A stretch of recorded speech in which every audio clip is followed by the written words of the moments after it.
back to the HCW YouTube channel and welcome back to another HCW Rate Wrestle Awards, the overall women's rankings, all-time women's rankings, and I'm joined once again by DP, the hater of women. How are we doing? I'm not a fan of this besmirchment of my name. Women. You're not a fan of women, is that No. You're not? Okay, there we go. We finally got it. I'm not even doing these awards. This was just a setup.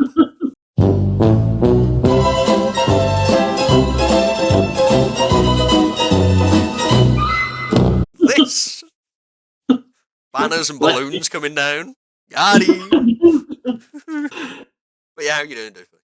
No, I was doing okay. I was tricked into doing this video, the sham. I'm fine anyway, Doofy. Anyway, how you doing? So we're here for the Rate Wrestle Awards. We've already crowned the overall Company of the Year once again was AEW for the fourth time in a row. We've got the overall Tag Team of the Year for the fourth time in a row, which was the Young Bucks.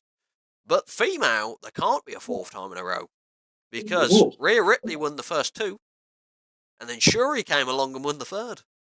But for your owning DP, Shirai didn't qualify this year. I've watched 29 matches of Shirai over the since I've done this, and the qualifying period is 30. Oh, that's harsh. So there will be either a new winner or Rhea Ripley might get it again. We'll find out. But because of the previous ones, there was only like 20 in one of them, I think. 22 in one and 20 in the other. I could kind of break down each one individually. 50 women actually qualified for this one. So from 50 to 20, I'll just be naming them / where they were last year. And then if you want to, if you suddenly go, why are they so high, or you can bring it up. If not, we'll just quickly kind of move up to the 20. So Xia Lee's at number 50, 31 matches, 1.7 rating. She was 62nd last year, and she's 30th. 30th's a higher average ranking. Piper Niven with 32 matches, 1.9 rating. 49th's the highest ranking. I'm just going to power through these. Aaliyah, you remember Aaliyah? 31 matches. 31 matches, 1.95 rating. 48th is the highest ever ranking. So that Chelsea Green makes the list for the first time ever. 31 matches, 2.02 rating. This is obviously the highest ranking due to that. Sonya Deville makes the rankings for the first time ever. 34 matches, 2.07 rating. Number 44, Nikki Cross. 46 matches, 2.09 rating, and our highest ever ranking was 20th, so she has dropped down quite a bit. Yeah. We've got next Kiera Hogan, 46 matches, 2.14 rating, highest ever ranking of 37. Natalia, number 42nd, 63 matches at 2.17, highest ranking of 39. Then we've got Caden Carter. I'm trying to figure a quicker way to do this. I'm going to go to my website and look at these. I'm just going to name them where they were the previous year because it's not in depth as I want it to be. So 30 matches for Caden Carter, 2.18 rating. Shayna Baszler at number 40, 89 matches, 2.20 rating. Hopefully we won't get a fuck up here as well, because I remember the last two ones where I've had to change stuff mid show, so hopefully this doesn't win. Yeah, Shayna being that high is a bit of a crime, but I get why. That low or that high? That low. Well, that high is like that high. I was going to say, Jesus. Well, that high in terms of like number wise, like, but Shayna Baszler, highest ever ranking's 22nd. That was NXT Shayna Baszler. Raw Shayna Baszler's been a bit not great. No, I agree. Yeah. But it's in general that booking is a crime for her. It's not her. Yeah, it's the way she's been led. Emma's at number 39, 37 matches, 2.24.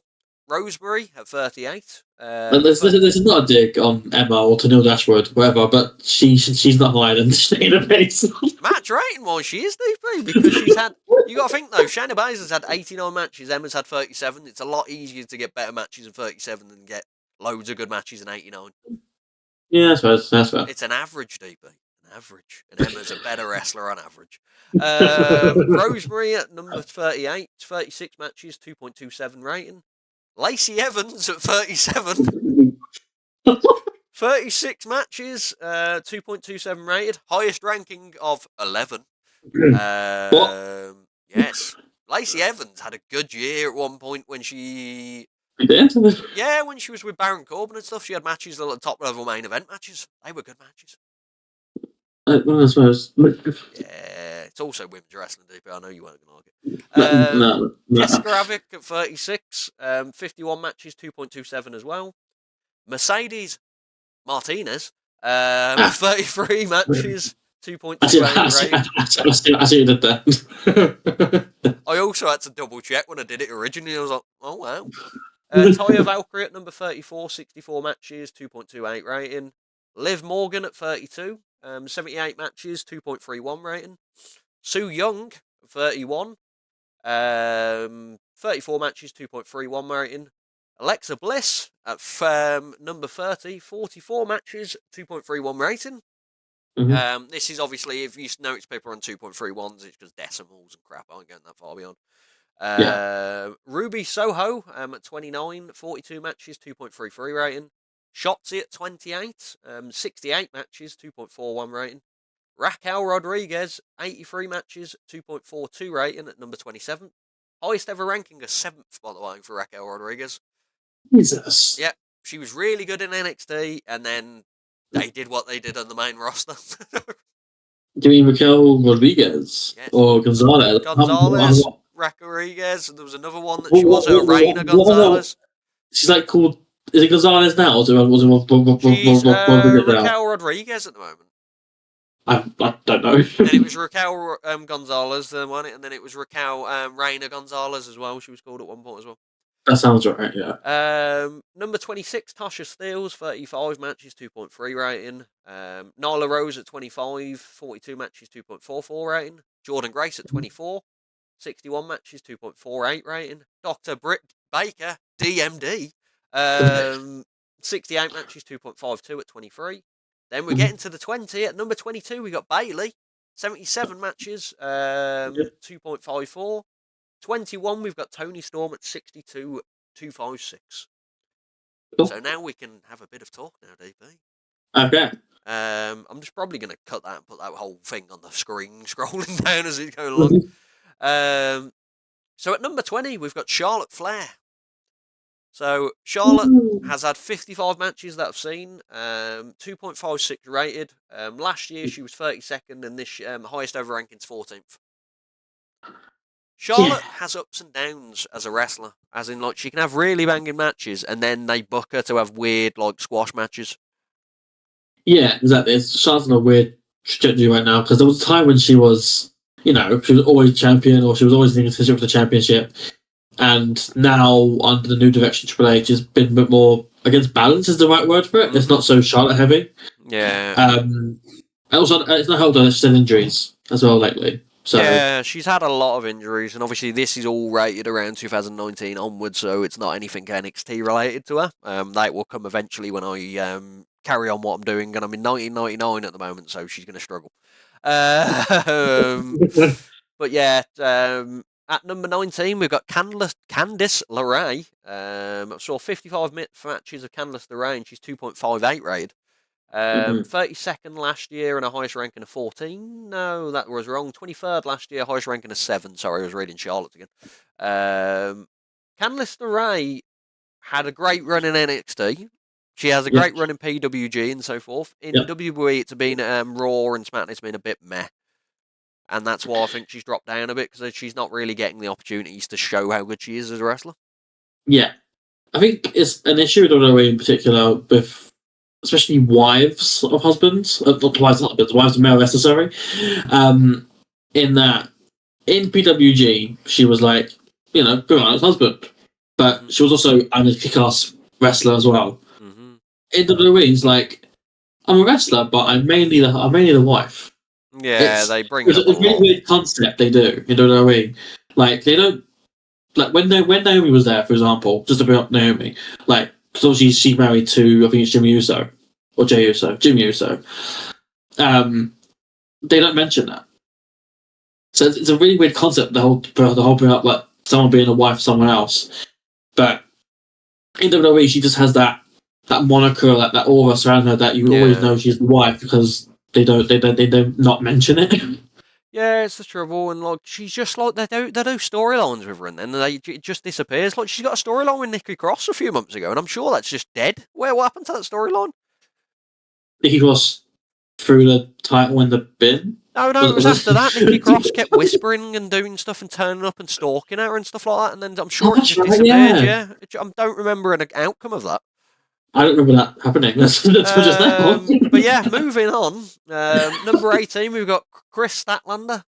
44 matches, 2.59 rated, 21st last year, 5th is her highest ever rankings. That 5th ranking was due to the fact that she, on the independent, she was absolutely the bomb on the independents. Then she kind of went a bit safer in AEW. And I feel like the booking of her hasn't been the greatest. Yeah, it's like you said, that she was absolutely the bomb on the indie scene, and then she got to AEW and her leg exploded. Mm-hmm. So it's a weird thing with her because she's on a very what's the word? It's a consistent course upwards in AEW, and it was just like, oh, she's beating Jade Cargill for the TNT title, not the TNT title, the TBS title. Sorry. Yeah. And then it just she's injured now. Jade is still gonna just keep doing that, I guess. Yeah, it was very weird. Is she the champion? No, it's flipping Julia Hart now, isn't it? It's Julia Hart now, yeah. Yeah, it's like they built her up, but then the typical AEW thing of they kept having to have matches continuously, which matches all blend into one, and because this is all based upon rating or whatever, the rating becomes lower because you're just seeing the same match every week because you're throwing someone on the show every week. And that's what I get. It hinders a lot of people, especially when they've got so much female talent, but you're seeing Chris Statlander every week, which, no offense to Chris Statlander, but where's Britt Baker? Or, it's just again, I might mention it again, but like a crime to book in, where it's just, because as I said earlier, was this amazing indie wrestler who came from, I think it was Beyond, and like, them sort of things like Evolve and all that, and she just comes to AEW and just became stagnant. Yeah, just absolutely. And obviously the injury didn't help, you said, but it's kind of letting her down. Hopefully they can push forward this year. 17, we've got Hikaru Shida. 57 matches of Hikaru, 2.6 rating, 24th last year, 16th her highest ranking. She fell into the pit as well. It sounds like it's going to be about like a lot of AEW women had really good years and then suddenly just fell off completely and disappeared. Like, I don't know what Hikaru Shida is really doing at this moment in time. But I'm pretty sure Hikaru hasn't even been on TV in a few weeks now. Like maybe a few months. I don't know entirely, but yeah, she has good matches. But when she's on the show, she now just has matches against people like Red Velvet, and it will just be like a quick 5-minute match, and it'll be like, okay. Yeah, it's a weird thing with AEW. It's like they only seem to book the women's division around the titles. And that's it. And even that's not really a story per se. It's just, hey, contender you're fighting champion let's this build week. you for a few weeks and then you'll disappear. But like Hikaru Shida held the title for so long and had some banging matches at AEW, stuff against Thunder Rosa and stuff like that. Yeah, because she was like the face of the pandemic for AEW, the AEW women's division. Like, she had the title for almost the entire thing. It was... Yeah, and the only time I get to see her pretty much is in TJPW, which shouldn't be the way round, really. It should be, the wrestlers in America. I'm seeing her more in the Japanese show she used to be on. Number 16, which may surprise you. At number 16, we've got Michin. Really? Mia Yim. 55 matches of Mia Yim. 2.6 rating as well. She was 25 last year, and she's 16th this year. Do you know why, DP? Because it's an old rating system for 2019. No, it was even worse. I watched a DVD I brought off her years ago. She sent me a DVD from America once. It was the last one called Blasian Barbie, which it was all like her old school matches where she was fighting like Greg Excellent in TLC matches and stuff like that. And they were all banging, and they've kind of obviously pushed the rating up a lot higher. Obviously, she recently, which I didn't get to see, she had a really good match on SmackDown, supposedly. I can't remember. I think it was against Io Sky. But she's been not really in the forefront of WWE, and like her matches have suffered. No, It it's kind of very proves. weird when. Hang on. I was going to say, kind of prove the matches outside of WWE have pushed her so highly, like her independent scores. Yeah, exactly. I was like, all I was gonna say was it's weird when you've got a group like the OC and Mishin is the fourth person behind Gallows and Anderson. Yeah, and it's also that they've forgot that existed, haven't they, at the moment? I'm sure AJ Styles just kind of binned them off. Yeah, I think it was like Mishin was like the only one left who was sort of like connected with him, and then AJ sort of just shoot her away as well. It's a very weird thing, and again, it's just a WWE booking of the women who aren't on that higher class level as of yet. So obviously, Mia Yim wasn't exactly highly booked during the Vince McMahon era. So she just has sort of fallen under the radar, I guess. Yeah, but yeah, she's a really good wrestler when she actually gets the She wrestle. is, yeah. Number 15, we've got Asuka. 88 matches of Asuka. Which She was one 6-1 rating. yeah. Last year she was 29th. This year she's 15th. Asuka is very hit and miss in WWE recently. When she came back with a kind of for stuff, it kind of picked up again, and now it's gone again. Because she's in a tag team with Kairi to get her back into it, and it was kind of like Asuka needs to be on her own, kicking people in the face. And they don't allow her to do that much anymore. Like her NXT run was incredible, and then it kind of fell off again.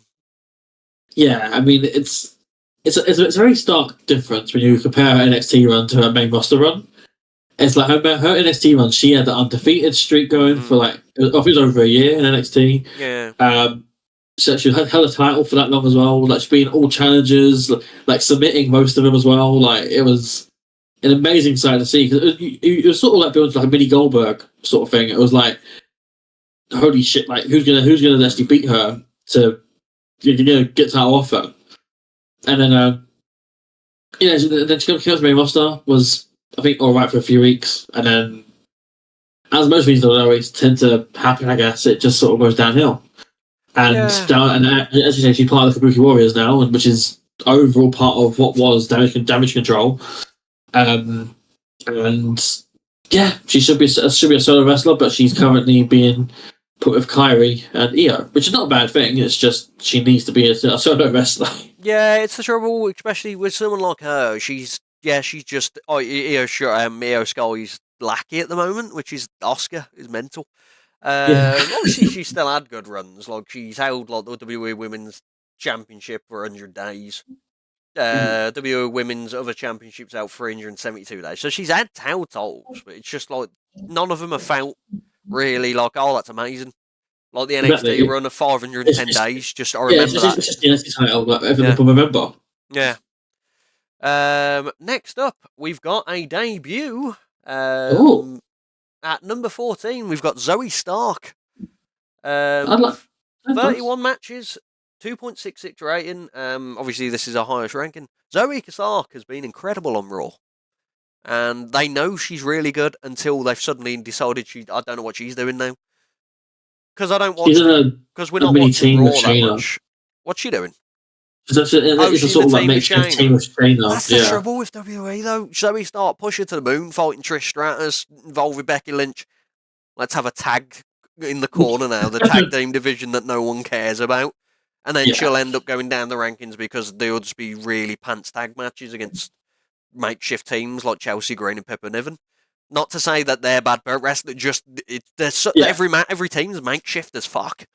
So then none of them have got chemistry. Zoe Stark, Shayna Baszler may have chemistry, but it's just going to be another Shayna Baszler, Nia Jax, where one of them turns on each other, and then they'll have a small rivalry. Yeah, precisely. She's someone who's like a rare example of someone who's new, or someone who's at least recent, who's coming to the scene and has somewhat good enough booking to be like, hey, you know what? Potential world champion right there. But it's like, no, because we don't want to put you there yet. So because Trish is not here and we can't bring Lita on for some reason, you've got no one to feud with. So tag team. Yeah, and now you're having matches with Natalia and Tegan Knox, Chelsea Green and Pippa Niven, and Ivy Nile and Maxine Dupree. Yes. Don't be Katie Katana. But if we forget prior to that, Zoe Stark was having a great time against like people like Becky Lynch, and even Nia Jax match she had was pretty decent. But yeah, so I'll be very surprised if Zoe Stark stays up here. Next up, we've got number 13, Thunder Rosa. 38 matches, 2.69 rating. Last year, she was 17th, highest ranking of 9th. Thunder Rosa, there's nothing bad to say about Thunder Rosa. She has great matches. She carried AEW's title for a decent chunk of goodness, but then they decided, we're not going to let her defend the title. She's just going to do promos every week. And then it got weird, and then she got injured, and now she's back, and hopefully she's doing better. But she was booked in matches against Britt Baker, which were excellent, and then she'll just have a random match, which wouldn't be good. Okay, kind of mixed out. She kind of needs to be pushed a bit more. Yeah, I agree. Thunder Rosa is probably arguably the best women's wrestler on that roster, other than maybe like Athena. But that's my opinion about her.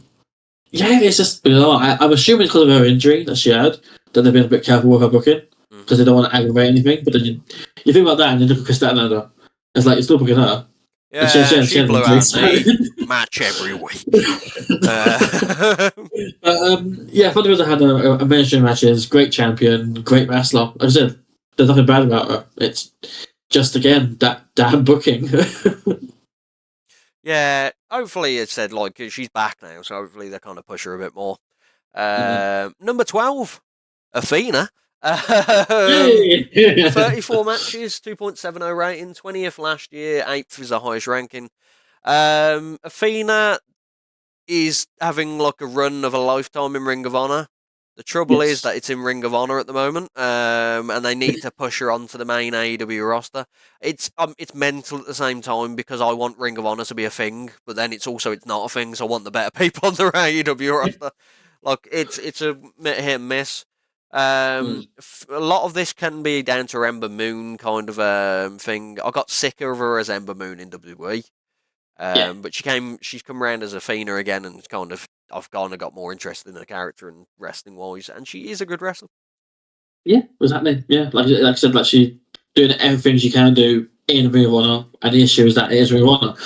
I always felt Ring of Honor worked better when it was an indie promotion that was independently owned. Nowadays it's owned by AEW, so it's sort of like the unofficial fourth show of AEW. And honestly, it's like on par with Rampage. That's how kind of it is in the hierarchy. But yeah, she's doing a great job in regards to her title reign. But the booking's not really there, per se. It's just sort of like, I'm going to build a rivalry with someone, have that for a few months, beat them, and then rinse and repeat. It's like they find reasons. Obviously, Billy Starks is an exception because that's been a great. Yeah, that was a great thing they were doing. Yeah. But after Billy Starks, they've just sort of gone back to doing. Hey, you. Yeah, like as I said, I'm not meaning. Has she just been dropped into random stuff again? Has she? Precisely, yeah. It's just like random, not open challenges, but like it's just like random matches or like random builds and stuff, and then like you have a match every now and then. It's weird booking. It's like AEW Dark, but under Ring of Honor. Number 11. Before we get into the top 10, Mercedes, Monae. So Mercedes has 55 matches, 2.72 rating, 18th last year, 4th was the highest ever ranking. Mercedes Monae, Sasha Banks.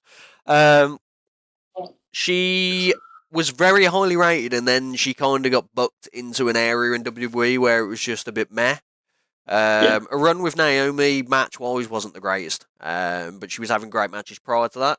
She had a couple of good matches with New Japan, which I enjoyed. I'm hoping the AEW run that she's bound to be on now, I don't feel like she's going WWE. I'm hoping she has good matches, but I'm worried at the same time. Yeah, no, I've heard that she's bringing some big business. But yeah, other than that, I can't say anything other than what you've already said, really. Great NXT wrestler. Great run on NXT, sorry. Great NXT wrestler. Main roster had that back and forth for Charlotte a lot. Had that feud with Bailey, sorry. Other than that, I don't recall much other than that tag title stuff with Naomi, which wasn't the greatest. And now she's doing this weird sort of rock star indie schedule where she's wrestling selected dates and wrestling selected people, and yeah, it's this really weird part-time schedule that she seems to have on the indie scene. Yeah, it's in an Japan. odd thing, but like, don't worry, AEW will sort that out when they tag her with Shirai. Yeah, That's what's going to happen. That'll be a feud because obviously Saraya had her neck broken, like allegedly by Sasha's mule kick, whatever it was. Oh no, that's going to be a thing, isn't it? Oh no! Yeah. Oh no! In number 10, we've got Millie McKenzie. 32 matches, 2.72 rating. 19th last year, highest rating of 8th. Millie McKenzie, prior to the WWE run, was just awesome in places like Fight Club Pro. Lucha Forever was another one, I believe it was called. She came down to Kamikaze a few times. Just fantastic. Crowd work was amazing. Suplex Millie. And she could get the crowd behind her. Then she went to WWE, NXT UK. I can't remember her name in there, and it's going to annoy me. McKenzie. Is it Amelia McKenzie? Yeah, and then it was kind of, she was just there. Nothing major happened, and now she's back and she's doing well again. Just not. She's just not pushed to the forefront at the moment. I feel like she's not really. Is she showing up in places like Progress at the moment and stuff? Like that? She is. Yeah. Yeah. Is she getting fully pushed again? Not fully pushed, no. It's mainly sort of. She's one of the women on the roster, and she will eventually challenge for a title, but she'll probably lose. And yeah, that's about it. Really, she's not had any like big time storylines or anything like that within Progress, at least. Yeah, it's like I've not seen much outside. I've seen her at BCCW. She was great there. Bridge Pro Wrestling. She had a great match against Hassan Ali and brought the best out of him. And OTT. She's teaming with Session Moth. So then match is going to either be really fun or just what the hell's happening. She's had great matches with like Rio and people like Nina Samuels, stuff like that. Her WWE run didn't really get started. It was a sort lot of of people had the same thing, though, didn't they? Yeah, she had a few vignettes. I think that aired, and then I think she debuted in one or two matches on NXT UK, and obviously UK went down. And then after that, back to the indie scene again, where she's unofficially Session Moth's daughter. Yes. Moth 316's daughter. Yeah. Number 9, we've got Bianca Belair. 78 matches for Bianca, 2.72 rating once again. 19th last year, 8th highest rank. Oh, I'm reading the wrong thing. 16th last year, 9th highest ranking this year. Ever. Yeah, that's, 9th. Yeah, makes sense. Bianca Belair, she is also one of these people that can have more better matches than worse matches. Great run in NXT once again. A lot of these wrestlers, they were so good in NXT. Yeah. Then she had a decent run on the main roster, and then I fell out of love with her because she suddenly couldn't sell for a bit. Like, she just forgot how to sell stuff. Like, she'd get broken in half, get her leg kicked in half for about 20 minutes, and she'd be selling it. Then suddenly, it's my comeback. I don't have a leg anymore. And now she's kind of middle-ish. She's there, but I don't know what she's doing. She's Montez Ford's partner, kind of like relationship. It's more going, we'll do something with that rather than book her into something important. Yeah, it seems like in most recent weeks or months even that she's been just sort of shilling for Love and WWE, which is her thing with Montez on the network. Obviously, is it NBC or something? Yeah. But she's especially shilling that basically, which is like Total Divas or Total Bellas or whatever. And it's less focused on the wrestling side of things, which is okay, I guess, because it gives other people a chance to shine, because it's similar to the Charlotte situation with Bianca, where she was in everything constantly. Yeah, they did push her to the forefront majorly. Yeah. It was ridiculous. I'm not against her; she's a great wrestler, but it's I don't have the right word for it. It's a weird kind of booking Nah. It's draining as well, but I mean, because she portrays as a face character when her gimmick is a heel thing. Yeah, it is very heelish, a gimmick. It's like I'm great with. I'm a great one for kids, but I'm the EST. I'm the best EST. I'm the great EST. And then she's slapping her ass, telling people to kiss her ass and stuff like. Yeah, it's. And then she hit people with her hair and stuff. Like that's what it's a heelish thing. It's the smart thing would be to eventually put her with the Pride. Yeah, that would make sense. It makes sense to put them together and just actually have a proper heel run with her. But yeah, she's had good matches. Number 8, we've got Dakota Kai. 68 matches for Dakota, 2.77 rating, 15th last year. 5th is her highest ranking.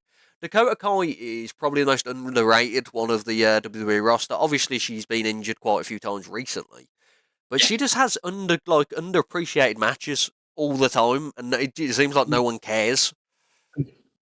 I think that's because the way she's booked, she's sort of like the underling to Bailey and to Io at the time, and even technically now to Asuka and Kairi.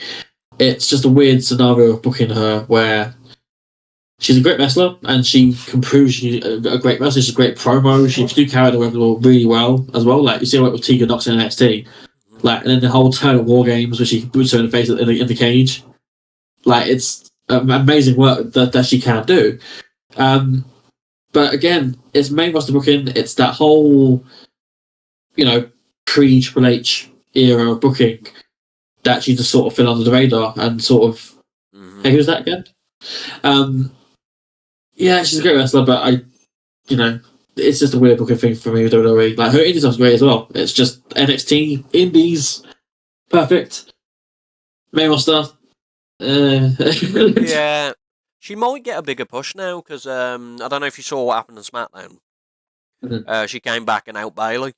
So, but they didn't shake hands or hug or anything, so she might not have out Bailey at the same time. I'm convinced that turn's coming though. Like, she'll turn on Bailey. I don't see, but who's going to out Bailey then? What?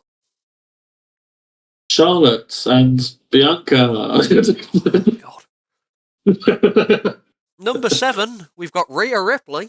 73 matches, 2.77 rating, 14th last year, highest ranking of 1st. Remember that, dude. Rhea, fantastic NXT run, fantastic main roster run, but she had a weird spell in where Vince McMahon took over again for a little bit, and he was booking stuff weird, where everything was a squash match again. Like, it was like, no one remembers that Rhea Ripley's been beating people a lot, so what we'll do is we'll book her like she's new, and we'll make her squash people, and it's like, why have you done this? That's why she probably isn't in the top 3 too, because her matches were ass for a few weeks. Same with Gunther. For what he had like loads of squash matches, and it's like, we already know that Gunther's a great wrestler. Why is he squashing people?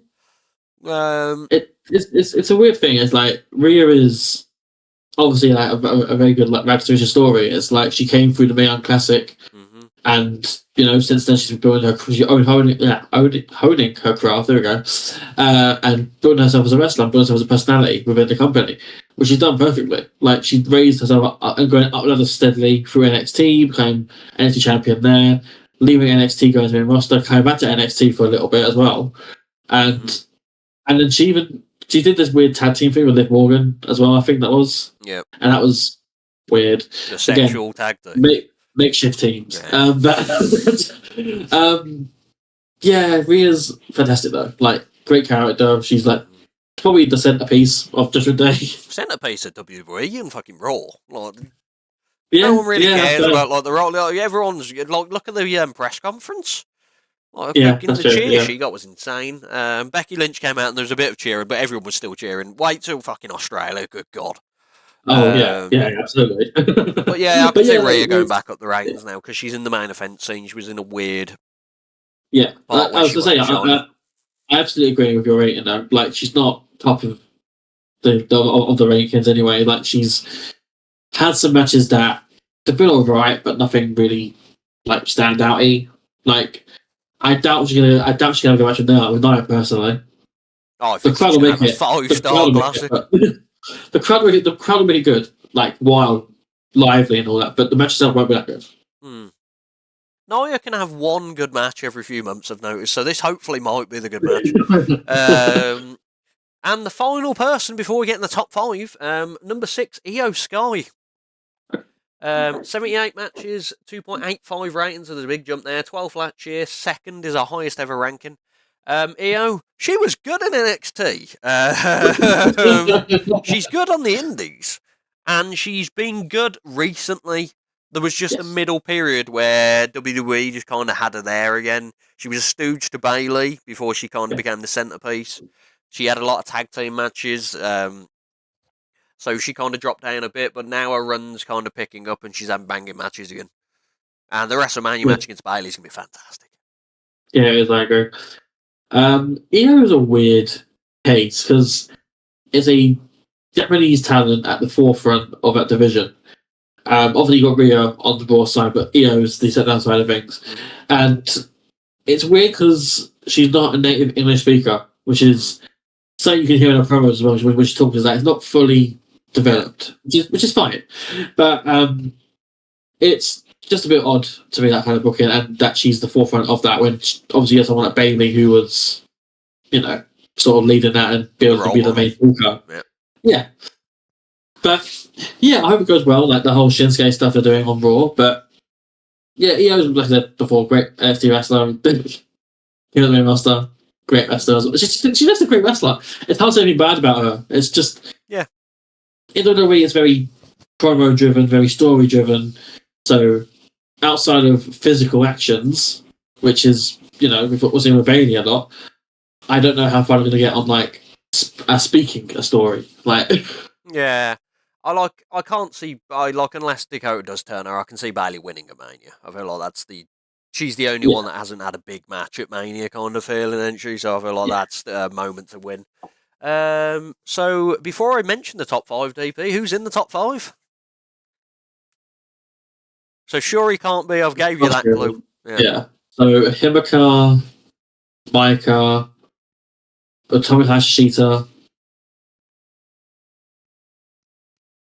I think that's the one I'm missing. Becky Lynch. Is it for AEW? Jamie Hayter, maybe? Shirai hasn't turned up yet. Survivor, I don't think she is. Unless you read on that fucking win with that match at Wembley. But yeah, those are my 5, I think. Okay. Number 5, Alley Catch. 32 matches of Alley Catch, 2.92 rating, 11th last year, 5th is the highest ever ranking. Alley Catch has banging matches on the indies. She hasn't been ruined by WWE or AEW. And she has good tag team matches with Bussy, because they're like an actual proper tag team that goes around everywhere. She has great matches in places like Beyond and stuff like that. She can fight hardcore death matches. She's very, very underrated. She's very much Marmite for indie wrestling fans. It's either they really like her, like I do, or they think she's awful, which some people do, which I don't think is correct. I don't get that opinion personally. And honestly, people should go check out Bussy and Maximum Models on GSW. On FE's PK branch. The one match I knew you'd pick would be that match. But no, I agree. Yeah, Ali's a great wrestler, and it's like I say, it's a weird sort of like Vegemite. Vegemite, still the same thing. Yeah, go on, that works. It works. But I don't get the hate that she gets. She's a great wrestler, and as I said, she's not on the same umbrella that everyone else in this list, almost everyone else in this list has been under. Like the whole, WWE ruined them booking, or they were a great NXT wrestler. But Ali's a great wrestler. Yeah, she's had banging matches. Weirdly enough, that man saw. Is he going by Mason Madden? Mason Madden. That is Dio. Marseille, sorry. That's what he's going by now, is it? Yeah. Okay, so he didn't stick with the path, did he? But yeah, so that's their second highest rated ever match. That is. Yeah, it's a great match. Highest ever rated match she had was herself and Effie versus Dark Sheik, who was fantastic when they were a frushy as well. People should see that. Yeah. And MV Young. But yeah, Great wrestler. Number 4, we've got Becky Lynch. So you got one of them. 47 matches, 3.01 ratings, so the first person to break over the 3-star rankings. 9th last year, 3rd is the highest ranking. Big time Bex, the man. She just has good matches. She doesn't. She's probably the only one that didn't have a bad time outside of NXT when she just kind of got pushed to be the man, and then it's just been endlessly good. Yeah, I sort of argue she's the opposite to most on this list. Like, she didn't have a great NXT run. Yeah, NXT wasn't great for her. Like, she was the steampunk goggle person, and then she won the title from Sasha, and then after that it was sort of and obviously they came up, and then they came out together, her, Charlotte, and Sasha. And she only won the NXT title last year. Oh, that too, yeah, Jesus. You remember that quiz question, DV?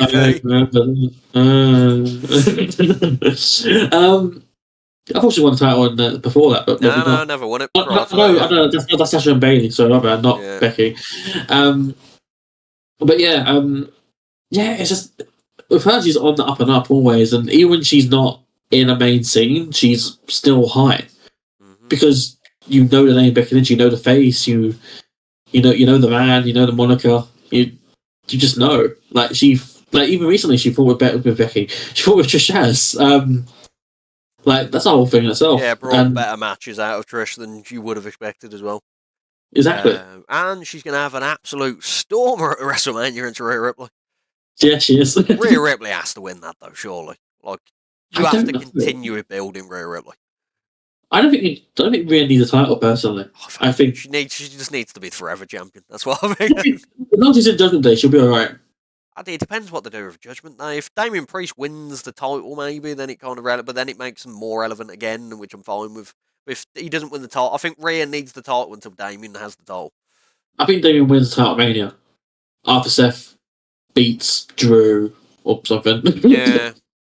Or Seth loses to Balor, and then Balor loses to Priest. That would be great. Balor can't qualify for the Chamber. Can he not? Oh, is there? He's not in the 12-man thing. Oh, is he not? Okay, then fair enough. Is Dom in there? It's just Dom, yeah. Dom wins the Chamber, wins at WrestleMania, gets booed out, and then Damian, and then finger poker Doom. Oh, imagine Damien. Damien? Who's Damien? Damien Priest. Can you imagine? Damien? Who's Damien? No, I was thinking someone else. That's why I couldn't think of Priest right then. I was saying, imagine if Dominic, on at a Mania level sort of thing, like he would beat the actually got last year, Ray. If Dominic stays like this, obviously we'll carry on with the women, but if Dominic stays the same kind of thing, I could see him 2 years time fucking doing something mental. But anyway, number 3, we've got Shantel Jordan. Yeah. Yes. 35 matches I've seen, 3.06. Did not qualify last year, so I've seen a lot more matches of her this year. Highest ranking a 3rd. Shantel Jordan's been absolutely destroying the UK and needs to go to America now. Yeah. They need to kind of a man like the Reese has gone over to America. Well, Shantel Jordan needs to go over to America. Seeing her against someone like Masha Slamovich would be insane. I agree to an extent, because someone like, again, not to drift away from women's stuff, but a man like Doris has somewhat built up in the London scene, which is arguably the biggest UK scene. I say that because I'm from London. It's just because London is London. No, it's because he's from London. But no, it's like Shantel hasn't done that as of yet. Like, she's appeared on Rev Pro and appeared. I think it's just Rev Pro. Actually, she appeared that for London promotions, but Shantel hasn't had that high level booking yet. She's not had that high profile kind of match over here yet.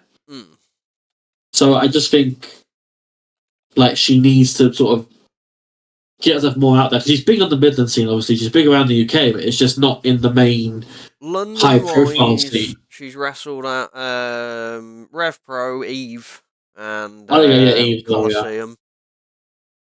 I actually can't see him in a little bit. Coliseum still exists.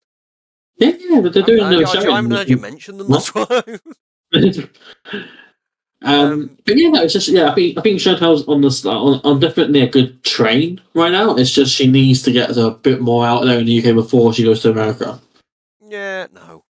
Straight to oh, but no, she's a very good wrestler. But no, very yeah, good wrestling wise, obviously, I'm very close to her from the Kamikaze side of it, so I've seen pretty much every one of her matches when it comes to Kamikaze. I'll probably refereed some of them at some point. Been kicked by Shantel at some point, but yeah, and she just has banging matches. She had a barnstorming match with Luke Douglas this weekend, which didn't qualify for this list, so she might be higher up slightly when she goes up. She mainstays at places when she goes places. She normally stays there. Kamikaze, BCCW, Red Pro. She's getting around a bit. Wrestle Carnival when it existed, and she debuted for British Kingdom Pro. So we might be able to see her at some point. Nice. But yeah, moving into the top two, we've got Micah. There we go. Yeah. 30 matches to 3.27 rating, so there's a big fucking pickup there. 5th last year, highest rank in a second. Stardom Wrestling's really good. Yeah. Micah's on the top end of Stardom Wrestling, and she's really good. Yeah. How good is she, DP? She is fantastic. It's amazing as well her development as well, because she was just part of the trios team of DDM.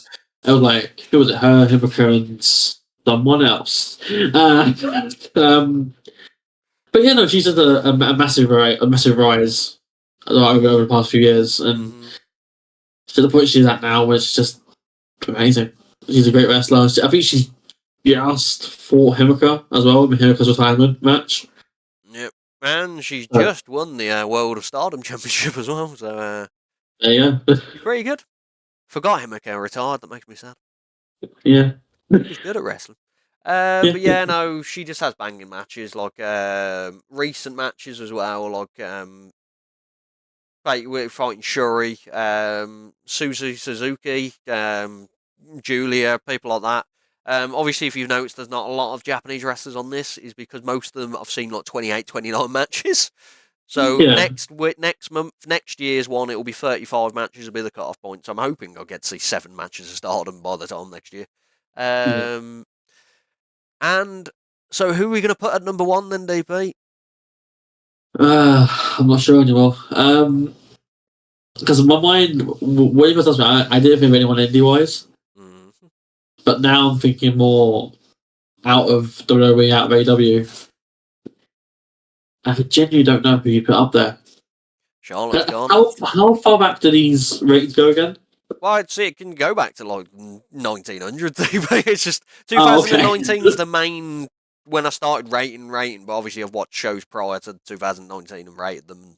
You got WCW and ECW and crap like that as well. Yeah, I doubt you have seen enough Manami Toilet matches or like. So that's for her to count because she'd be at top probably, but I don't know. Let's just go ahead and throw out an indie name because I don't know why. Let's go Mata Stamovich. So at number 1 we've got Stacy Keibler. No, Imagine. Number 1 we've got Mayu Iwatani. That's fair. 31 matches, so just qualified. Micah was on 30 matches as well, so if them two less Shantel Jordan was top of this. Mayu with 33.36 rating as well, so it isn't like it's just close. She's quite dominant at the top. 3rd last year, highest rank in the 1st. Mayu Iwatani is probably the better known people of Stardom that would know, because obviously the Ring of Honor stint she had and stuff like that. And she isn't really. She had a bit of a period where she was at the top of Stardom for a year or so, a couple of years back. But now she's kind of just hanging around, having good matches and mid-level matches. Yeah, precisely. Yeah, it's like she's like the veteran of Stardom. I'd say that she's the long stayer.